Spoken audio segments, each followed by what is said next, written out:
बिस्मिल्लाहिर्रहमानिर्रहीम। Programme top story के साथ आपका मेज़बान अल्ताफ़ यानी हाज़िर खिदमत है।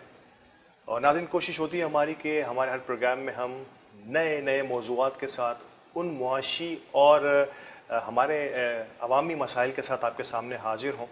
तो आज भी ऐसा ही एक मसले के साथ मैं आप सबके सामने हाज़िर हूँ। लेकिन इससे पहले कि मैं उस मसले को बयान करूँ, मैं एक छोटी सी कहानी से आगाज़ करना चाहूँगा हमारे आज के इस प्रोग्राम की। कि सन 1965 में, आज से 40 साल कबल, एक दुकान, एक शोरूम ख़रीदा जाता है। और इसके बाद 2005 में वो पूरा शोरूम, यानी कि शोरूम्स की एक बहुत बड़ी लाइन, उन दुकानों की बहुत बड़ी लाइन, एक पूरी बिल्डिंग फ़रोख्त कर दी जाती है, यानी कि मालिक तब्दील होता है। और उसके चंद माह के बाद तमाम ही दुकानदारों और फ्लैट ओनर्स को एक नोटिस जारी होता है कि आप तमाम लोग खाली कर दीजिए, क्योंकि आप हमारे किराएदार हैं। जबकि वो किराएदार नहीं थे। हमारे यहाँ साल से, ना सिर्फ पाकिस्तान में बल्कि बरे-सग़ीर में, इंडिया और पाकिस्तान में, इंडो पाक में, एक सिस्टम, पगड़ी सिस्टम, गुडविल सिस्टम जिसे हम कहते हैं, ये एक चला आ रहा था। बदकिस्मती से पाकिस्तान में इसको अब तक कोई कानूनी हैसियत नहीं दी जा सकी, जिसके बाइस लैंड ग्रैबर्स ने इस कानूनी नुक्ते का फ़ायदा उठाते हुए, कब्ज़ा माफिया ने इसका फ़ायदा उठाते हुए, उन लोगों को जो साल से उस जगह के मालिक थे, उनको किराएदार बनाया। और किराएदार बनाकर कईयों को कानून के ज़रिए लीगली उनकी उन जगहों से महरूम कर दिया। आज इसी टॉपिक पे आज बात करने वाले हैं। और इस मौजू पर बात करने के लिए हमारे साथ सीनियर एडवोकेट हाई कोर्ट जनाब इरफान अहमद सूर्या साहब। अस्सलाम वालेकुम इरफान भाई, बहुत शुक्रिया हमारे आज के इस प्रोग्राम में इस सुलगते हुए टॉपिक पर बात करने के लिए। इंशाल्लाह ज़रूर आपसे बात होगी। हमारे दूसरे मेहमान ना सिर्फ ये कि एक समाजी रहनुमा हैं और इस मौजू पर बड़ी दस्तरस रखते हैं, बल्कि वो ख़ुद इस सिस्टम के, इस करप्ट सिस्टम के मुतासरीन में से भी शामिल हैं। मेरे साथ मौजूद हैं जुनैद फ़ारूकी साहब। अस्सलाम वालेकुम। बहुत शुक्रिया आप दोनों मेहमानों का। जुनैद, मैं एडवोकेट साहब आपकी इजाज़त से मैं जुनैद से आगाज़ करना चाहूँगा कि मैं सबसे पहले इनकी रुदात सुनना चाहूँगा कि मुख्तसरन बताइए जुनैद के क्या होता है जब एक अच्छा खासा बिज़नेस, एक अच्छा खासा ऑफिस, एक अच्छी खासी दुकान मालिक बन के जहाँ बैठा हो, उसको अचानक नोटिस आ जाए कि आप तो किराएदार हैं, चलिए अपना बोरिया बिस्तर बांधिए और निकल जाइए यहाँ से। तो क्या हुआ था आपके साथ ऐसा? अल्ताफ़ भाई, बहुत शुक्रिया आपका हमें इस प्रोग्राम में बुलाने का। और आपके इस तवज्जो से ये आवाज़ मेरे ख्याल में पाकिस्तान की गवर्नमेंट तक जानी चाहिए कि गुडविल भी जो है ना एक अहमियत रखती है। उसके लिए जिसने 50 साल पहले, 40 साल पहले एक गुडविल पे कोई जगह ली हो, मतलब बेसिकली उसकी कोई अहमियत नहीं होती कि 1.5 लाख रुपए दिए, 2 लाख रुपए दिए, लेकिन उस 40 साल पहले की 2 लाख रुपए दिए हुए आज 40 साल बाद उसकी एक वर्थ होती है और वो मालिक समझ रहा होता है अपने आप को। बिल्कुल। और हर महीने पे करता है रेंट, मतलब रेगुलर, कोई ऐसा नहीं है कि कोई डिफॉल्टर होते हैं। मेरे साथ असल में इसी हवाले से कुछ ऐसा हुआ था कि मैंने जिस जगह बिजनेस शुरू किया था पे वहाँ रेंट पे था, तो मैंने उस जगह पे एक ऑफिस लिया, गुडविल पे था। और वो कोई 40-45 साल पुराने लोग बैठे हुए थे जो ये कहते थे कि जी ये हमारे को आने वाले वक्तों के अंदर हमारे लिए ये जगह बहुत बेहतरीन। और हम उसमें मतलब स्टार्टिंग पॉइंट ऑफ व्यू से, मतलब मैं तो वहीं से ही शुरुआत ही की थी मैंने नौकरी से। और वो जी हाँ, जॉब करते हुए मैं उधर ही आया था। तो मैंने एक ऑफिस अपने लैंडलॉर्ड से परचेज करा, तो वो मैं कंटिन्यू रहा और एक अरसे तक मैं उसमें बिजनेस करता रहा। लेकिन एक अचानक एक नोटिस आता है जो कि भाई खाली करने का, कि भाई लैंडलॉर्ड जो बेसिकली जिनसे खरीदा गया वो उनका नहीं, दूसरे लैंडलॉर्ड का, जिसको वहां पर कोई नहीं जानता। यानी तो कि ये कानूनी आप बताइए रहे हैं कि अंदरूने खाना एक डील हो गई पुराने मालिक की और एक नए मालिक को आप पर मुसलत कर दिया गया, यानी कि उनकी डील हुई जिसको कोई भी नहीं जानता था। समझ रहा हूँ। मतलब एक अरसे से बैठे हुए वो लोग जिनके बच्चे बड़े हो गए, यानी उनके वालिद ने लिया, उनके बच्चे बड़े हो गए, उनके बच्चे संभाल रहे हैं उस कारोबार, उनको नहीं पता कि नया लैंडलॉर्ड हमारे लिए कौन आया है। और वो आके जी नोटिस देता है जी 15 दिन के टाइम के अंदर आप ये ऑफिस खाली कर दें। तो समझ में नहीं आता कि यार मतलब एक चीज़ हम बिजनेस करने के लिए बैठे, बिजनेस हो या किसी की रिहाइश हो, उसकी जगह वो 15 दिन के अंदर छीन ली जाए। मतलब यहाँ कराची में कहते हैं लैंड ग्रैपिंग होती है कि जी किसी का प्लॉट खाली है तो कब्जा कर लिया। इधर तो बैठे हुए कब्जे हो रहे हैं कि आप अगर जिस जगह बैठे हुए कारोबार कर रहे हैं, रिहाइश कर रहे हैं, रात को आपके पास नोटिस आता है कि जी 15 दिन के नोटिस पे खाली कर दे। लोग घर में घरों के अंदर रहते हुए लोग फैमिली के साथ वो परेशान हुए। हम तो बिजनेस अपना मतलब वाइंड अप करके हटे वहां से। बिल्कुल। और हमें जो तकलीफ हुई है वो अंदाजा करें कि एक जगह बंदा 20-20 साल से कारोबार जमा के बैठा हुआ हो और वो 15 दिन के नोटिस पे सिर्फ इसलिए खाली कर दे कि यार दूसरे बंदे ने आके वो अंदरूनी खाने डील करी, जिसकी कोई कानूनी हैसियत नहीं है। यहाँ पर मसला ये है कि उनके लिए कानून बन गया है जिनको लीगल मतलब तरीके से काम नहीं है। समझ गया। अब मैं बिल्कुल इस मौजू पे आपको, इस टॉपिक पे आके मैं आपको रोकूंगा कि हम बात कर रहे हैं कानून की, और कानून के एक्सपर्ट हमारे साथ आज इरफान अहमद सूर्या साहब मौजूद है। इरफान साहब, आपने एक अवामी रद्द-ए-अमल सुना, ये मैं आपको बताना ही चाह रहा था कि एक अवामी रद्द-ए-अमल जिसका आगाज़ मैंने आगाज़ में स्टोरी में किया, आपके सामने एक और स्टोरी आपके बनफ़ नफीस मौजूद है। आप यकीनी तौर पर इस मामले को गहरी नज़र रखते हैं और यकीनी तौर पर हाई कोर्ट के सीनियर वकील होने की हैसियत से आप अपनी नज़र में इसको कैसे डिस्क्राइब करने की कोशिश करेंगे? बिस्मिल्लाहिर्रहमानिर्रहीम। सबसे पहले तो देखें, हमारे यहाँ जो पगड़ी का इशू है वो आज से नहीं, काफ़ी अरसे से चल रहा है। जी। और ये सिर्फ हमारे इस वक्त से नहीं, ये जो सिलसिला चल रहा है प्री पार्टीशन से ये सिलसिला चल रहा है। और हिंदुओं के दौर के अंदर ज़्यादातर प्रॉपर्टीज उन्हीं की होती थी, ये उन्हीं का एक सिस्टम था जिसको फॉलो किया जा रहा था। अब उसके बाद ये चलता रहा, मगर जब हमारे यहाँ पे सिंध रेंटेड प्रीमाइसेस ऑर्डिनेंस 1979 आया तो उसके अंदर इस तरह की कोई भी चीज़ मेंशन नहीं की गई थी।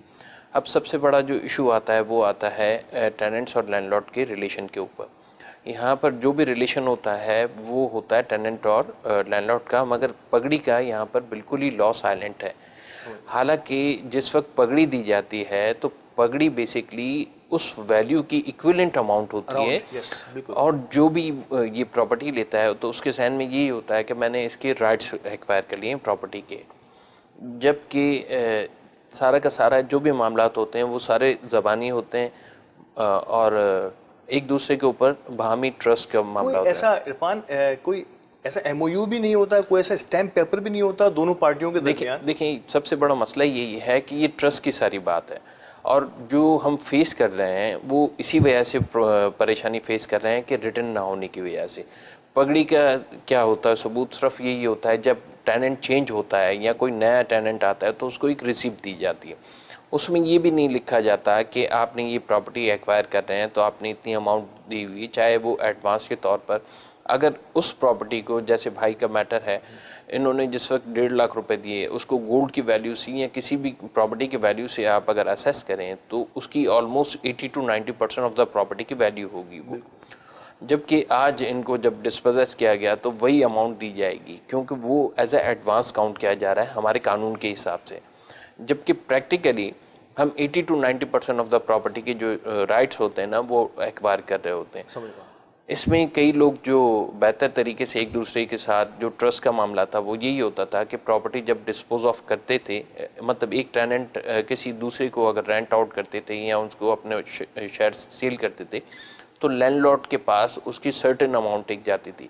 ये अमाउंट जो थी पहले 10% तक कैलकुलेट की जाती थी, फिर बढ़ते बढ़ते 10, 12, 15।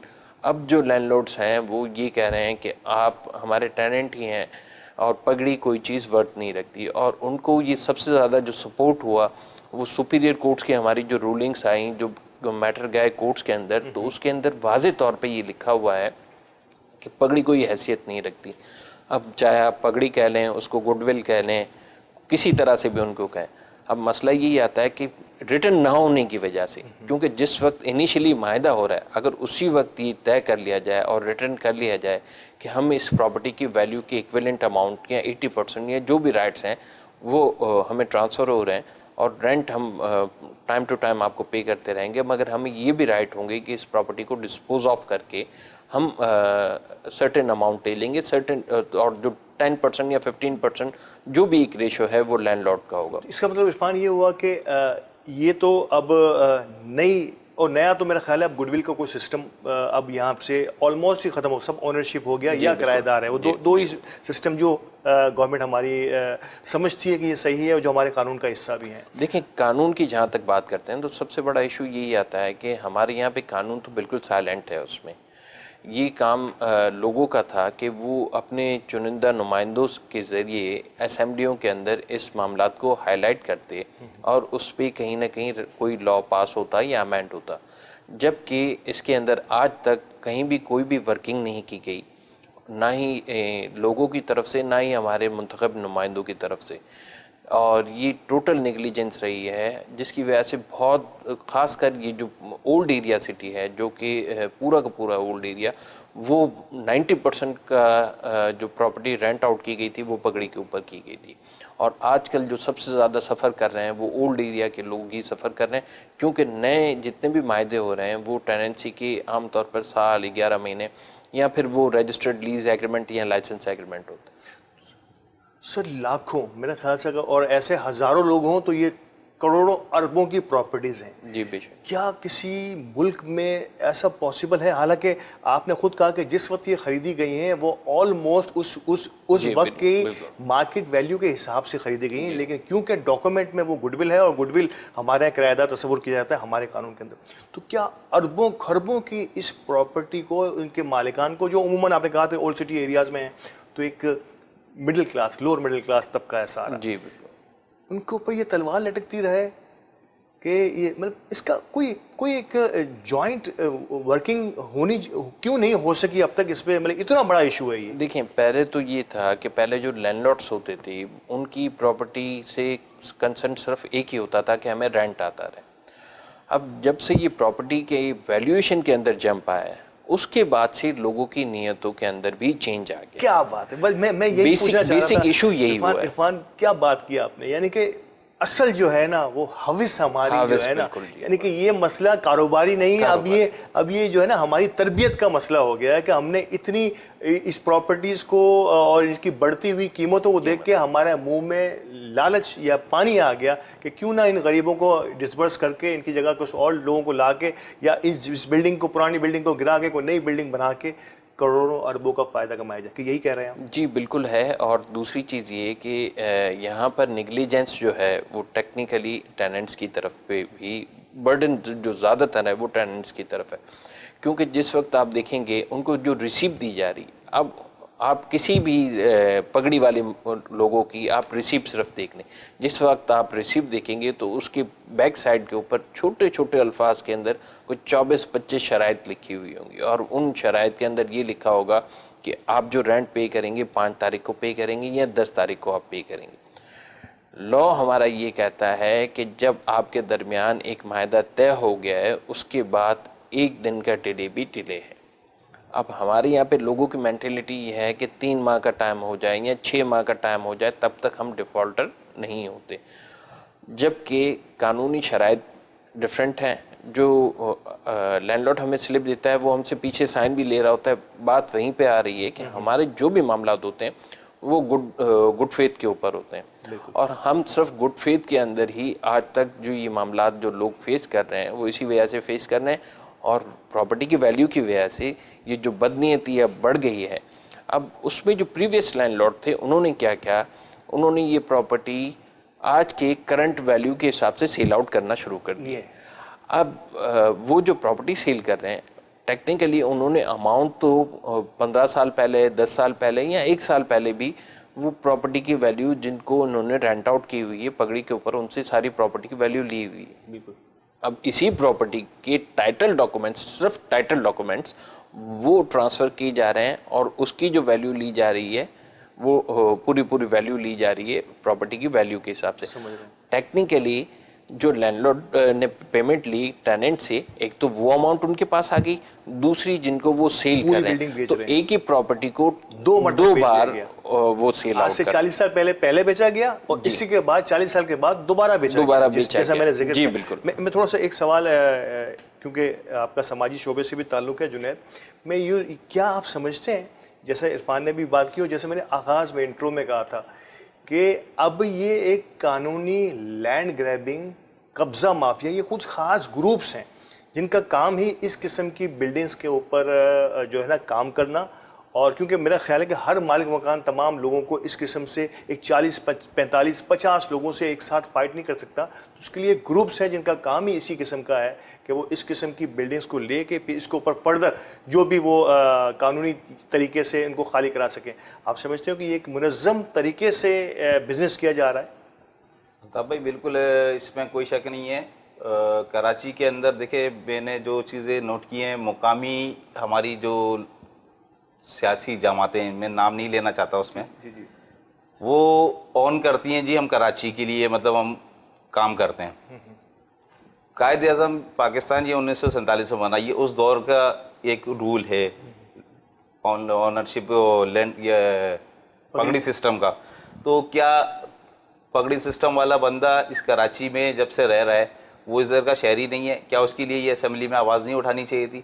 ये जो लैंड ग्रैपिंग वाला मसला है कि जी कब्ज़ा कर लिया और उसका प्लाट या जगह पे वो काबिज हो गए, ये तो शराफत वाले दायरे के अंदर रहते हुए जो है ना ये कब्जे किए जा रहे हैं। ठीक है, वो कानूनी कब्जा जिसे कहते हैं। जी कानूनी कब्जा। जो अभी भाई की बात है कि वो 40 साल पहले एक चीज़ बेची गई, 40 साल बाद भी वो चीज़ इसलिए इस वैल्यू के हिसाब से आज के दौर के हिसाब से बेची जा रही है, लेकिन जिसने वो खरीदी थी पगड़ी सिस्टम पे उसको तो वही 40 साल पुराने पैसे मिल रहे हैं। उसकी वजह क्या है कि हमारी गलतियां हैं। उसमें होता क्या है, हम अगर एक चीज़ पगड़ी 10 लाख रुपए देते हैं, हम एग्रीमेंट करते हैं लैंडलॉर्ड से, उसका 90,000 रुपये 1 लाख रुपए की एग्रीमेंट होता है, जो कि शो नहीं करते कि जी हमने 10 लाख उसको पे करें, ना वो लिख के देते हैं। लैंडलॉर्ड ही किसी जगह पे नहीं लिख के देते। अभी हाल फिलहाल नॉर्थ नाजिबाबाद के अंदर कुछ जगह ऐसी थी जिसमें अभी मैं बात इनकी कर रहा था कि वो 15 लाख 10 लाख रुपए देके वो जगह खाली कराई गई हैं और वही जगह 2-2 लाख रुपए किराए पे रेस्टोरेंट को दे दी गई हैं। अच्छा, ठीक है, वो कारोबारी जगह थी, मतलब वो कोई रिहायश नहीं, वो भी कारोबारी। वो बंदे परेशान, 15 लाख रुपए लेके कोई जगह दूसरी शिफ्ट करता है, वो 15 लाख में तो उसको दुकान नहीं मिलती। कि आज के दौर के अंदर ये आप 15 लाख के अंदर कोई 2x6 की दुकान दिला दे किसी कमर्शियल एरिया के अंदर, तो कानून बनना चाहिए। मैं तो समझता हूँ कि कानून इस टाइम पे इस पे इम्प्लीमेंट होना चाहिए। या आपकी तरफ से ये आवाज़ उठी है, मैं दुआ करूँगा कि ये आवाज़ आगे तक जाए और जो कराची को ऑन करते हैं, जो लोग बोलते हैं जी हम कराची को ऑन करते हैं, वो असेंबलियों तक ये बात लेके जाए कि इसमें कानून बनना चाहिए जिसमें टेनेंट को कम से कम फ़ायदा तो पहुँचे। अगर वो खाली भी कर रहा है तो उसको कोई फ़ायदा बेनिफिट होना चाहिए। बिल्कुल। मैं इसी सवाल को थोड़ा सा ट्विस्ट करके, कानून, आपने आगाज़ में कहा कि कानून बनाना और कानून पे लेजिस्लेशंस को असेंबलियों तक पहुंचाना, अवामी मसाइल को कानूनी शक्ल में आगे पहुंचाना हमारे MNAs का काम है, MPAs का काम है। लेकिन सर हमारे MPAs और MNAs तो हैं, उनसे तो हमारी एक्सपेक्टेशंस जो हैं वो होती हैं कि वो नालियाँ बनाएगा, वो गटर बनाएगा, वो हमारे लिए सड़कों के पैचेस लगवाएगा, मतलब हमने या लाइटें लगवा देगा। तो हमारी तो एक्सपेक्टेशंस ही अवामी सतह पर उनसे लेजिस्लेशंस की है ही नहीं। तो वो तो कहेंगे कि आप तो हमसे पूछते ही हो कि हमारे घर में पानी नहीं आ रहा और हमारा सीवरेज का निज़ाम सही नहीं है, तो फिर कानून कौन बनाएगा इरफान? सर देखिए, यहाँ पर सबसे बड़ा आपने सवाल भी किया और मेरे ख्याल से आपने जवाब भी दे दिया उसका। टेक्निकली जो लोग अपॉइंट हो रहे हैं असेंबलीज़ के अंदर, ठीक है ना, लेजिस्लेशन उनका काम है। यहाँ पर जो सबसे बड़ा इशू आ रहा है वो पब्लिक के शऊर का है। पब्लिक की जो एस्पेक्ट कर रहे हैं कि भाई हमें ये मिलेगी, ये बेसिकली वो ये नहीं चाहते कि हमें बेनिफिट्स क्या हो सकते हैं या लेजिस्लेशन में क्या चीज़ है जो कि असेंबलीज़ में हमारी आवाज़ को रेज़ किया जाए। जबकि आप यही पोजीशन देखें स्विट्ज़रलैंड के अंदर, तो वहाँ पर तो यहाँ तक लेजिस्लेशन होती है कि गायों के सींग भी हो या ना हो।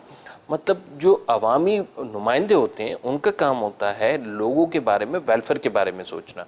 हमारे यहाँ पर बदनसीबी से न सिर्फ MNAs MPAs बल्कि हमारी आवाम भी आज भी ये नहीं समझ रहा है कि इन मामलात को हमें हल कहाँ पे करवाना है, हमें अपनी आवाज़ को कहाँ पे बुलंद करना चाहिए जहाँ से हमें रिलीफ मिलना चाहिए।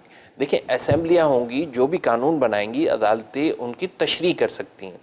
अदालतों का काम होता है तशरीह करना उनकी, ना कि कानून साजी करना।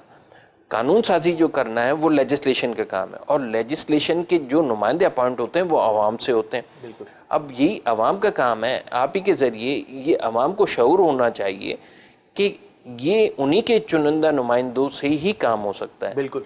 तो जब तक आवाम खुद इस मामले को संजीदा लेके अपने नुमाइंदों के ज़रिए हल नहीं करेगी, जब तक ये मसाइल इसी तरीके से चलते रहेंगे और इस कानूनी सुकुम का, इस कानूनी बारीकी का, इस कानून में ना होने का पूरा फ़ायदा उठाता रहेगा वो लैंड माफिया, वो कब्ज़ा माफिया, जो जिसका काम शायद अब सिर्फ यही रह गया। और ये मैंने पहले कहा कि ये बाकायदा एक मुनज़्ज़म तरीके से काम किया जा रहा है। तो हमें थोड़ा सा इस पे वर्क करना होगा। दुनिया में ये सिस्टम कहीं भी और कहीं राइज नहीं है, सिवाय जैसे कहा कि हमारे पार्टीशन के साथ ही इंडिया और पाकिस्तान में ये दोनों सिस्टम एक साथ पैरेलल चल रहे थे। यहाँ ऑलमोस्ट ख़त्म होने जा रहा है, और दुनिया में या इंडिया में इसकी क्या सूरत हाल रही है, भारत में, इस पर भी जिक्र करेंगे इस वक्फे के बाद। वक्फे का वक्त हो रहा है, हमें साथ रहिएगा।